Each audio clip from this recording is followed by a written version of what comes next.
In this video, we are forecasting a major winter storm with multiple widespread impacts. The National Weather Service has issued a large swath of winter storm warnings and an enhanced risk of severe weather with an increased chance for tornadoes over the next couple of days. After that, it looks like another storm will cause problems early next week. How long will this continue? Stay tuned to find out. Welcome back, y'all. Ryan Hall here with the weather forecast. The storm we're watching is truly a massive storm. It covers a big area.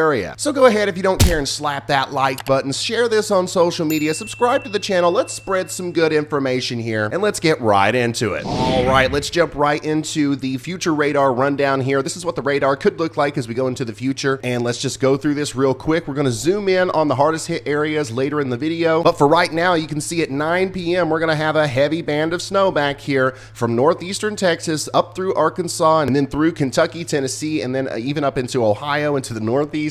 Once again, this is a big storm. And then on the southern side, we've got heavy rain and strong storms, potentially severe storms down here in the southeast. We will also talk more about that here in a minute. That's going to be a multi-day severe weather threat. Check it out, 2 a.m. early Saturday morning. I'm in Snowtown, baby. As you guys know, the other day, March 9th, was my birthday. Thank you guys for all the birthday wishes, by the way. But my birthday wish was to have one more winter storm in my neck of the woods, so you can blame me for this. This is my fault, as heavy snow is going to be falling here in eastern Kentucky, all the way down into Mississippi and Alabama. It's also around this time where we really have to watch this squall line with the chance for tornadoes. And then things are really going to blow up here in the northeast, but this thing is going to skedaddle and only leave us with a couple leftover snow showers by 4 a.m. on Sunday, okay? And then we got another clipper coming in, and there's actually a lot of stuff that's going to happen after that, but we're taking it one storm at a time here. Let's start getting deep into the analysis by zooming in on our severe weather threat first. All right, so things have kind of uptrended a little bit since yesterday as far as the severe weather goes. We now have an enhanced risk of severe weather that includes Apalachicola and Tallahassee, and this is for today, okay? But the vast majority of the severe weather doesn't happen until later tonight. And look, our tornado probabilities have gone up as well, especially down here near Tallahassee, Panama City, all the way up through Waycross and Tifton in Georgia. You guys now have a 10% chance of tornadoes per the SPC. This is quite the elevated chance, so make sure you're weather aware tonight. And also, that enhanced risk is driven by this damaging wind area, but as we get into the early morning hours and into the day tomorrow, the threat moves east. Now, tomorrow, Saturday, we have an enhanced risk of severe weather from Savannah, Georgia, through Charleston, South Carolina, Wilmington, and Jacksonville, North Carolina. The tornado threat right now is just at a 5%, but I do believe that they may upgrade that to another 10% area later today, and let me explain why. Let's go through this hour by hour, starting at 1 p.m. Eastern today. We're going to have a heavy band of showers and thunderstorms moving from the Gulf of Mexico into the panhandle of Florida around the Big Bend,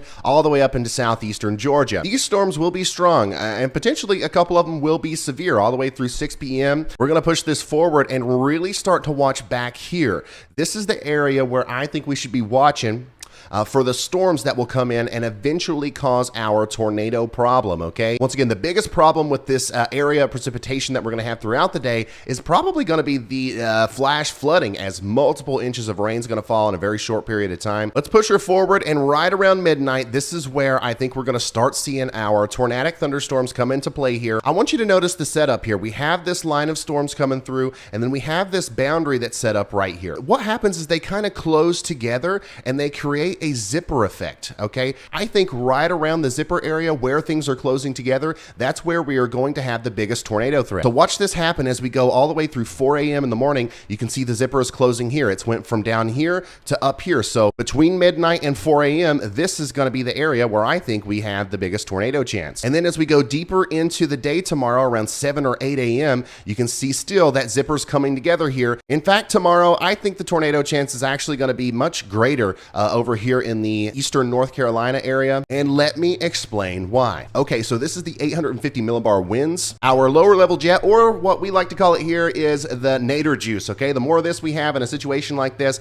the more likely it is that we're going to have tornadoes. Got a little bit of it down here around the Big Bend of Florida. Watch how it increases in intensity as we go early in the morning. Now we're talking about that lower level jet kicking up to 70 knots, and if for some reason a supercell pops up out in this increased increased wind field, we are going to see possibly some bigger tornadoes with this. And then watch as I push this forward all the way out here to tomorrow morning. Look at this, 80, close to 90 knots here. Eastern area of North Carolina towards the Outer Banks. That is some spicy nader juice, okay? And these are gonna be early morning naders. So once again, like I said yesterday, make sure you have your coffee and you're ready to execute your action plan if that tornado warning is issued. It's important to always be aware and just smart and informed, and not just when it comes to weather, by the way. So speaking of being smart and informed, we have to thank today's sponsor. Morning Brew, become smarter in just 5 minutes. This daily newsletter is super informative, covering everything from Wall Street all the way to Silicon Valley. Before I subscribed to Morning Brew, my mornings were hectic, okay? Social media, news headlines flying around everywhere. I just couldn't get a grasp on anything. But now I just opened Morning Brew and I'm up to date on business, finance, and tech in just 5 minutes. Most of us are on the same page when it comes to traditional news. It's boring and dry. But Morning Brew is actually witty, informative, and relevant. And the best part is that it's completely free and delivered right to your inbox Monday through Sunday. I've been keeping up with all the latest crazy happenings in the world over there, and to be honest, I feel way more educated on the subject matter. And I also feel less stressed out because of the way they display the information. There is no reason not to subscribe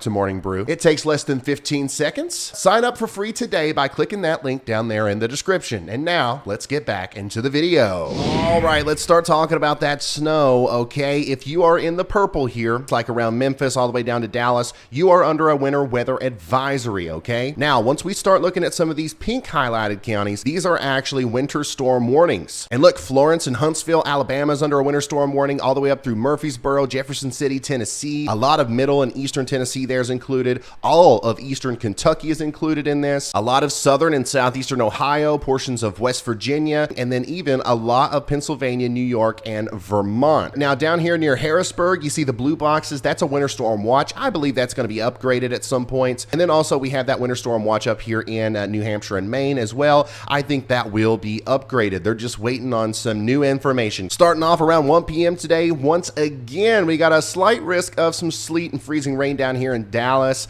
A lot of Texas actually could be getting in on this, maybe all the way down towards Fredericksburg, Texas. And then you start to see that snow breaking out in Arkansas all the way up into Ohio, okay? Remember yesterday we talked about the snow hole.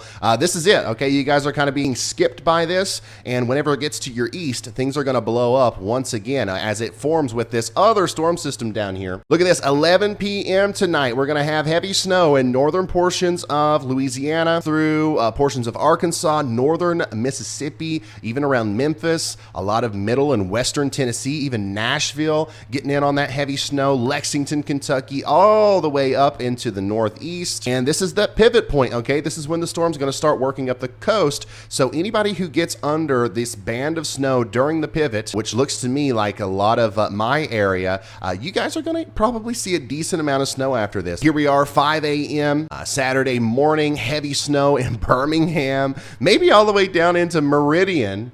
I think you guys are going to get a quick burst of snow. I don't know if you'll get any accumulation, but certainly some snow. Extremely heavy snow over here in the Appalachian Mountains along the border of Tennessee and North Carolina. And then we're still seeing the heavy snow in eastern Kentucky. And then, of course, up into West Virginia. Now we're seeing that around Pittsburgh, which we have been for a little while at this point. Williamsport, Pennsylvania, you're going to be getting it. Scranton, all the way up into upstate New York. It's going to exit the southern portion of the U.S. around 9 a.m., really leaving Georgia out of the equation. There will be some snow in the northwestern portion, but Atlanta, I don't see much for you. And now our focus comes over here into Virginia, okay? Stanton, you're getting heavy snow. You're right on the line in Washington and Baltimore, but look at this. We get into 11 a.m. tomorrow, you're gonna be seeing heavy snow in Washington and Baltimore. Same thing in Philadelphia. You're right on the line. It's gonna be tough to figure out whether or not you guys are gonna get snow or not. I think for a lot of the time, you're gonna be rain or mix. But Harrisburg, Allentown, Scranton, you guys all the way up into Albany, you're all snow for this, at least for the vast majority of the event. And I think that somebody, especially the further north we go up here,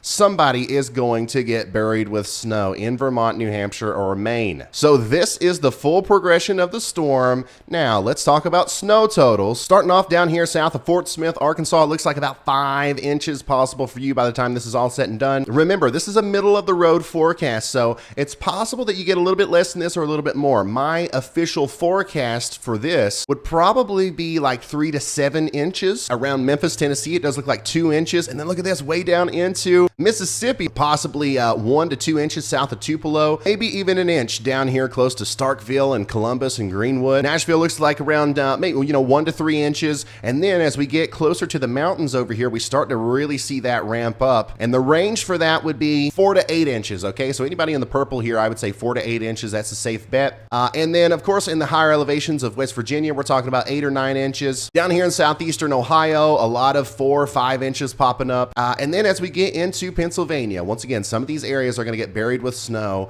especially in the northern part of the state. 10 inches of snow. Scranton, 8 to 9 inches. Up here in northeastern Pennsylvania, it does look like 11 inches. And then of course, if you combine the lake flow here near Syracuse, we're talking about 14, 15 inches. Somebody up here in the higher elevations of Vermont are going to get over 1.5 feet of snow. Now, this is a good forecast. The only thing that I disagree with is I do believe things are going to be a little bit more south and east than this. Baltimore and Washington, I think it's possible you end up with more than 3 inches of snow. So I do think that these totals are going to come to the south and east just a little bit. I could be wrong, but if not, this is a good map that shows you how much snow is expected from this storm. And it's conservative. It's not going to hurt your feelings if you're hoping for the highest number. All right, switching back to the old graphic system, as we do have to look further into the future to take a look at our next storm. Okay, there is another storm coming. And in fact, a train of storms is on the way, but none of them are as big as this. Okay, so this is a big, widespread, massive storm. The pattern going forward is going to bring us a lot of smaller storms. We talked about this yesterday. Notice how these blue blobs turn into blue balls as they go across the country, and we just have one right after the other, interrupting our day-to-day nice weather. Once again, if it wasn't for this, we would be having fun in the sun across a lot of the U.S. But this next one specifically is going to cause a disruption that could lead to more severe weather. Check it out here on the surface map. You can see that moisture start to get spun up here in the southern and southeastern portions of the U.S., and a lot of the places that are being impacted right now by the rain and the severe weather could be impacted once again Monday into Tuesday of next week. If we look at the instantaneous flash rate, we can see some of those storms popping up here, and once again, some of these could be severe as they go into eastern Texas, portions of Louisiana and Arkansas. We're going to continue to see storms as they go into Florida, maybe even portions of Georgia and South Carolina once again as we get later into Tuesday into Wednesday. This is why the National Weather Service has already put out outlooks for Monday and Tuesday with that 15% chance of severe weather. So it looks like things are going to stay active even after this winter storm. So I am going to ask you to please subscribe to the channel if you like what I'm doing here. Whenever your area is affected by severe weather, it's my job now to try to act as your local weatherman on YouTube and give you as much information as possible. So subscribe and turn notifications on. A huge shout out to our members over here. Thank you for all the support. A lot of people are asking if I'm going live tonight for this storm. If they upgrade this to a moderate risk, then yes, more than likely. Or if we start seeing a bunch of tornado warnings or a PDS tornado watch, then yes, I will go live. Otherwise, follow me on Twitter. I'll be posting live updates there no matter what. And also, of course, monitor your local National Weather Service for all of the latest warnings and watches. So I'll see you tomorrow in another video or potentially a live stream. Make sure you subscribe so you know which one that is. And I'll see you then. Okay, goodbye.